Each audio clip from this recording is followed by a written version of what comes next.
let's just go through the diagram. Obviously, we start at the beginning with the user, and the user has the option to send in GIF and pay a protocol fee in order to mint PGIF or Perma-GIF. So the smart contract is taking in 2 tokens. It's taking in the GIF and the PLS, and then it will immediately mint you the PGIF. Now, this minting process does not have a limit, nor does it have a time frame on when it's available. It's all permanently immutable code. It's not going anywhere. It'll always be available. So the question is what does the protocol do with the 2 tokens that it receives? Well, for starters, the GIF it receives, 100% of it, all of it goes to the dead address. And you may ask, why the dead address? Well, the main reason it's going to the dead address is because the token is not actually burnable. You cannot delete it. And that is also an important testing point, because there's a lot of tokens that exist that are not burnable. If you don't hard code that in during deployment or in the actual solidity of the code and make it burnable, then you just simply can't. And the best thing you can do is to go back to OG ways, which is sending them to various different types of burn addresses. I know a popular one on PulseChain is the 369 address. The dead address is a little bit more OG, and since PulseChain's a system state copy of Ethereum, it came over with the fork, so that worked out great. Also, a cool part is that when you go and look at the contract of the Gifford token, or you look at the profile on the Block Explorer when it shows total supply, it will always stay at 1 billion. So that way, everybody always knows there was a total of 1 billion ever minted, and that will not change. Another cool factor is how easy it is to track the amount of burnt GIF, because you can also, and I don't know if you want to be pulling this up too. I could send you the links directly. He's got it. He's got it right now in his messages. If not, I can pull him up hard lock, because it's a little fuzzy to read stuff. It'll show you a cool fact that and we just got a lot of activity on the chain, so if my numbers are a little off, it's just because of this. But the dead address has become the 4th largest holder of GIF. Right now there's 36.4 million burnt of the GIF, which equals about 3.48%. Or at the current value earlier, before the recent pump here, it was worth around 80K. So the possibility to burn this token has only been going on for 29 days since the Perma-GIF protocol went live. So yep, there you go. So it ends in DEAD, the dead address. So that shows, oh yeah, see, it already popped up. Wow, look at that. This is gonna be fun to track. So I just a few hours ago it was at 3.48%. Now it's at 3.64%. So it's moving fast. And what's cool about tracking this is we were all, well, I shouldn't say we, but GoPulse.com was tracking how much the PLSX is getting burnt. And right now it's at 4.12% and has been going for almost a year now. So we're already at, this 3. What did it show? 6 something percent. So it's closing in fast. 3.64%. Hey, we're almost 3.69%, man. Somebody better screenshot and then send it to me. Someone better do it.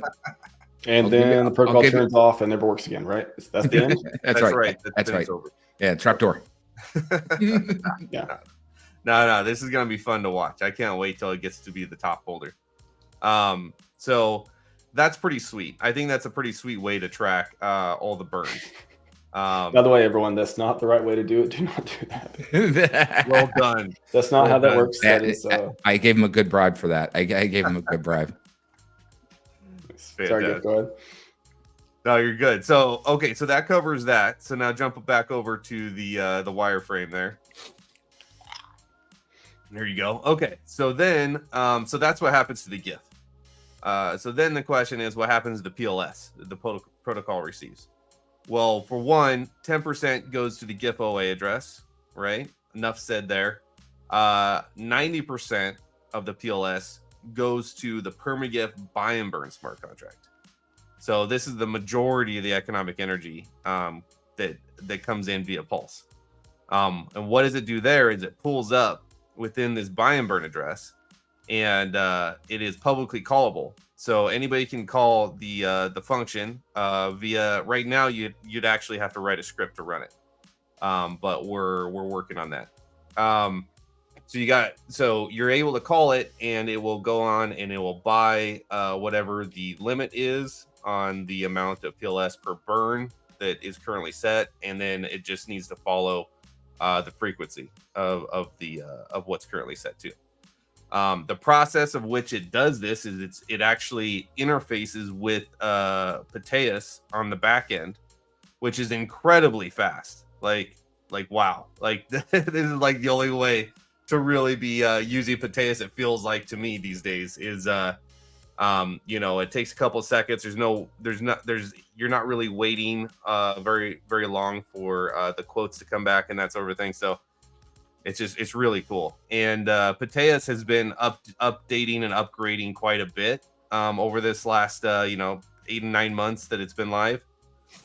And so it's got great things like flash bot protection and this and that. And also it spreads out its buys amongst all the pools, so it finds the best price. So that's pretty sweet that we tested out using a DEX aggregator built into our buy and burn, because we want to maximize the effectiveness of that buy and burn. So then what does it happen once it buys that Perma-GIFF? It actually deletes it. So it fully deletes it. So the Perma-GIFF token itself, we added the burnability to it, hard-coded, so that it can actually be deleted and thus removed from total supply. So the stats on that. Oh, go ahead.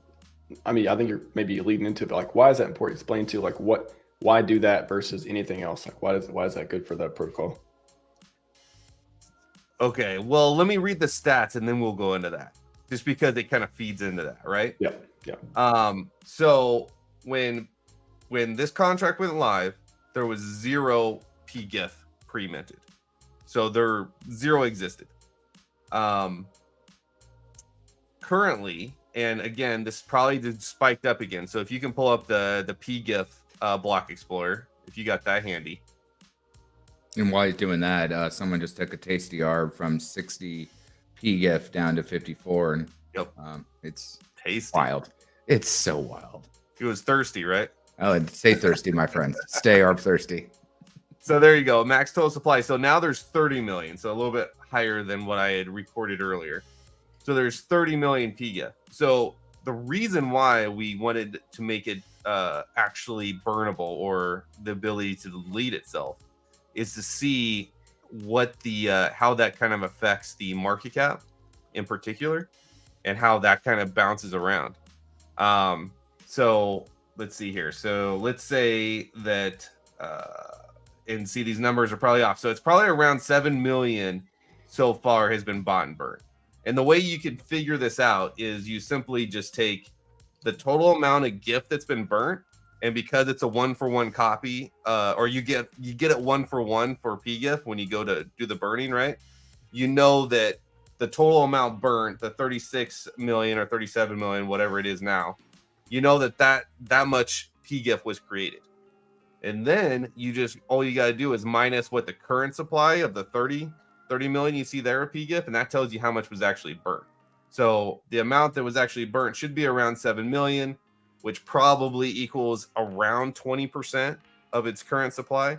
And this percentage is interesting because since the total supply can change based on how much is burned, and it also changes by how much is minted, it kind of has this self-regulating ability to regulate its own supply based on demand and market conditions. So this is another interesting experiment that we really wanted to test here. So, and again, this has only been live for 29 days now. Oh, let me jump on this, because this is something I was going to say earlier, and then you let me get away with not saying it. So let me say it again. So why delete the Perma-GIFF, right? Yes. So look at it this way. There was 1 billion pre-minted of GIF, 0 pre-minted of PGIF. The ratio is 1-to-1 when you mint the PGIF, right? which means the max supply of PGIF is 1 billion. That's if all the GIF was minted into PGIF, right? Now, when you have the ability to delete the PGIF, now you're cutting off the snake at the tail, right? So now the total supply of both tokens combined is 1 billion, and it's deflationary. And then what? There's more things being built on top of it. I think that probably answers your question why people are speculating right now.